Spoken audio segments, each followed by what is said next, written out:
ശ്രീജിത്ത്, യഥാർത്ഥത്തിൽ വളരെ ആത്മാർത്ഥമായ ഒരു ശ്രമം പാർട്ടി നേതൃത്വത്തിന്റെ ഭാഗത്തു നിന്നും ജി സുധാകരനെ പിടിച്ചു നിർത്താൻ ഉണ്ടായിട്ടുണ്ട്. ഇപ്പോൾ CS സുജാത കേന്ദ്ര കമ്മിറ്റി അംഗം CS സുജാതയുടെ നേതൃത്വത്തിൽ അനുനയ നീക്കങ്ങൾ നടന്നു. MA ബേബിയെ അദ്ദേഹം കഴിഞ്ഞ ദിവസം കണ്ടിരുന്നു. അദ്ദേഹം വീട്ടിൽ വന്നിരുന്നു എന്ന കാര്യം ജി സുധാകരൻ തന്നെ പറഞ്ഞു. ഒരു ഘട്ടത്തിൽ മുഖ്യമന്ത്രി തന്നെ ടെലിഫോണിൽ വിളിച്ച് ജി സുധാകരനെ അനുനയിപ്പിക്കാനുള്ള നീക്കങ്ങൾ നടത്തിയെന്ന വിവരങ്ങളൊക്കെ പുറത്തു വന്നിരുന്നു. യഥാർത്ഥത്തിൽ ജി സുധാകരൻ പോയാൽ പോകട്ടെ എന്നൊരു നിലപാട് CPM-ന്റെ സംസ്ഥാന ഘടകത്തിനുണ്ടായിരുന്നു. വേണ്ട രീതിയിൽ, അർഹിക്കുന്ന രീതിയിൽ ഒരു ഇടപെടൽ സുധാകരനെ പിടിച്ചു നിർത്താൻ നടത്തിയിട്ടുണ്ടോ?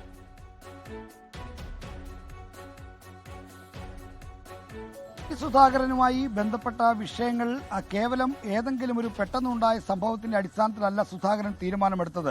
കഴിഞ്ഞ കുറെ കാലമായി പാർട്ടിക്കകത്ത് നീറിപ്പോകുന്ന പ്രശ്നങ്ങളുടെ സ്വാഭാവിക പരിണതി എന്ന നിലയ്ക്കാണ് ജി സുധാകരൻ പാർട്ടി അംഗത്വം പുതുക്കാതെ സ്വയം പാർട്ടിക്ക് പുറത്തേക്ക് പോകുന്നത്. അദ്ദേഹത്തെ നടപടിയോ മറ്റോ എടുത്ത് പുറത്താകുന്നതല്ല, മറിച്ച് പാർട്ടി അംഗത്വം ഉപേക്ഷിക്കുന്നെന്ന് പറയുമ്പോൾ അദ്ദേഹത്തിന് പാർട്ടിയുമായി യോജിച്ചു പോകാൻ കഴിയാത്ത ഒരു സാഹചര്യം ഉണ്ടായി. അതിന് നിദാനമായ ഒട്ടനവധി കാരണങ്ങളുണ്ട്.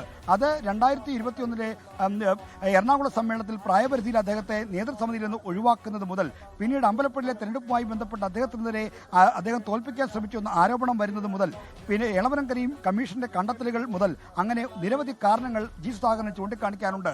അദ്ദേഹത്തെ പ്രായപരിധിയിൽ നിന്ന് ഒഴിവാക്കുകയും 2 ടേം പറഞ്ഞ് വീണ്ടും മത്സരിക്കാൻ അനുമതി നൽകാതിരിക്കുകയും ചെയ്തപ്പോൾ അതേ കാരണം പറഞ്ഞ് ആദ്യഘട്ടത്തിൽ ഒഴിവാക്കി നിർത്തിയ തോമസ് ഐസക്കിനെ പിന്നീട് പത്തനംതിട്ടയിൽ ലോക്സഭയിലേക്ക് മത്സരിപ്പിച്ചു. അപ്പോൾ തന്നോട് വിവേചനം കാട്ടിയെന്ന് സ്വാഭാവികമായും ജി സുധാകരൻ വിശ്വസിച്ചാൽ അതിന് അദ്ദേഹത്തെ കുറ്റം പറയാൻ കഴിയില്ല. ഇങ്ങനെ നാനാവിധമായ കാരണങ്ങളുണ്ട്. ഈ ഘട്ടത്തിലൊക്കെ പാർട്ടി ഏതെങ്കിലും തരത്തിലുള്ള തൊഴിൽന്യായങ്ങൾ പറഞ്ഞോ മുടന്തൻ ന്യായങ്ങൾ പറഞ്ഞോ വിശ്വസിപ്പിക്കാവുന്ന അല്ലെങ്കിൽ അനുനയിപ്പിക്കാവുന്ന ആളല്ല ജി സുധാകരൻ. അദ്ദേഹം ചോദ്യങ്ങൾ ചോദിക്കും. ആ ചോദ്യങ്ങൾക്ക് യുക്തിസഹമായ കൃത്യമായ ഉത്തരം ലഭിച്ചില്ലെങ്കിൽ സുധാകരനോട് വാദിച്ച് ജയിക്കാൻ പ്രാപ്തിയുള്ള ആരും ആലപ്പുഴ ജില്ലയിലോ സംസ്ഥാന നേതൃത്വത്തിലോ ഇല്ല എന്ന കാര്യം വസ്തുതയാണ്. മാത്രമല്ല, പിണറായി വിജയനോളം തലപ്പൊക്കമുള്ള ഒരു നേതാവിന് മാത്രമേ ഒരുപക്ഷെ അദ്ദേഹത്തെ അനുനയിപ്പിക്കാൻ കഴിയുള്ളായിരുന്നു. ആ ഘട്ടത്തിലുള്ള ഇടപെടലുകളൊക്കെ വളരെ വൈകി. അപ്പോഴേക്കും സുധാകരൻ പാർട്ടിയുമായി മാനസികമായി അകന്നിരുന്നു. സുധാകരനെ അനുകൂലിക്കുന്നവരും അദ്ദേഹത്തെ സ്നേഹിക്കുന്നവരും ഒക്കെ തന്നെ സുധാകരനോട് പാർട്ടി നീതി കാട്ടിയില്ല എന്ന വികാരത്തിൽ ആയിരുന്നു. ആ വികാരമൊക്കെ പുകഞ്ഞാണ് ഈ ഘട്ടത്തിൽ ഇത്തരമൊരു തീരുമാനത്തിലേക്ക് സുധാകരനെ എത്തിച്ചത്. എങ്കിലും പാർട്ടി അനുനയിപ്പിക്കാൻ പരമാവധി ശ്രമിച്ചുവെങ്കിലും പാർട്ടിയെ കൊണ്ട് പരിഹൃതമാകുന്ന കാര്യങ്ങളായിരുന്നില്ല ആ ഘട്ടത്തിൽ ഉണ്ടായിരുന്നത്. കാരണം വീണ്ടും മത്സരിക്കാൻ അദ്ദേഹത്തിന് സീറ്റ് നൽകുന്നത് അടക്കമുള്ള കാര്യങ്ങളിൽ അനുകൂലമായ തീരുമാനമെടുക്കാൻ CPM-ന് കഴിയില്ല. അങ്ങനെയുണ്ടെങ്കിൽ മറ്റു പലരെയും ഒക്കെ പരിഗണിക്കേണ്ടി വരുമായിരുന്നു. ഇത്തരം പല തരത്തിലുള്ള വെല്ലുവിളികൾ സുധാകരനെ അനുനയിപ്പിക്കുന്നതിന് മുന്നിൽ CPM-നുണ്ടായിരുന്നു. ശരി ശ്രീജിത്ത്, ഇതിനകത്ത് വിചിത്രം എന്ന് തോന്നിയേക്കാവുന്ന ഒരു കാര്യം, ഈ പാർട്ടിയിൽ നിന്ന് തനിക്കുണ്ടായ ദുരനുഭവങ്ങളെ കുറിച്ചൊക്കെ മാധ്യമപ്രവർത്തകർക്ക് മുന്നിൽ വാചാലനാകുമ്പോഴും സ്വതന്ത്ര സ്ഥാനാർത്ഥിയെ മത്സരിക്കാൻ പോകുന്നു എന്ന തീരുമാനം പ്രഖ്യാപിക്കുമ്പോഴും ഒക്കെ ഒടുവിൽ പറഞ്ഞൊരു കാര്യം, പിണറായി വിജയൻ വീണ്ടും അധികാരത്തിൽ വരുന്നതിൽ, അതായത് മൂന്നാം പിണറായി സർക്കാരല്ല പിണറായി മുഖ്യമന്ത്രിയാകുന്നതിൽ എതിർപ്പില്ല എന്നാണ്. എന്തായിരിക്കാം, ഏത് വികാരത്തിൽ നിന്നുകൊണ്ടായിരിക്കാം ഇങ്ങനെയൊരു പരാമർശം അദ്ദേഹം നടത്തിയിട്ടുണ്ടാവുക? ഗോപികൃഷ്ണൻ, അത് ജി സുധാകരന്റെ മറുപടിയിലെ ഒരു രാഷ്ട്രീയ കൗശലമായി മാത്രം കണ്ടാൽ മതി.